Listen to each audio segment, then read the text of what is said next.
Russia has tougher measures in its arsenal than sabotage in the Gulf of Finland. Researcher Matti Pesu told Talouselama he's convinced of Moscow's guilt, and actions in the grey zone could become the new norm for Finland, he warns. However, he admits that there is no evidence and Russia has nothing to show for it. Disruption of critical infrastructure suits Russia's strategy of intimidation, says Matti Pesu, a leading researcher at the Finnish Institute of International Relations. He commented on social network X, formerly Twitter, about the damage to the Balticssonnector pipeline between Finland and Estonia.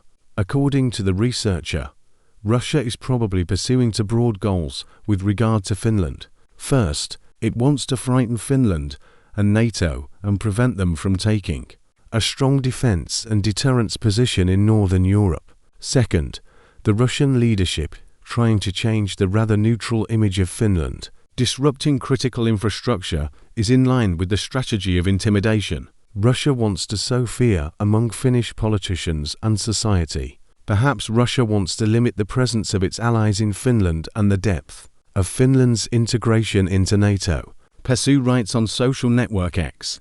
The researcher points out that the sabotage took place outside the territorial waters of Finland and Estonia, and thus Russia did not violate the sovereignty of these countries. The site of the gas pipeline damage is located in the economic zone of Finland, outside the territorial waters of the state. However, the fault found in the telecommunications cable running between Finland and Estonia is very likely to be in Estonia's economic zone, and the Estonian Navy is currently investigating the matter. Matti Pesu describes the nature of the sabotage as quite serious, but the gas pipeline and the telecommunications cable are not the main facilities for the critical functions of society.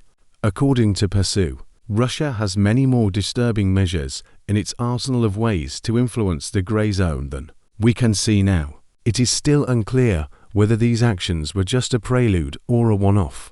The researcher argues, perhaps random aggressive actions in the grey zone be seen as the new normal of the security situation in Northern Europe, which is characterized by the confrontation between NATO and Russia, he reflects. Author Minna Karkola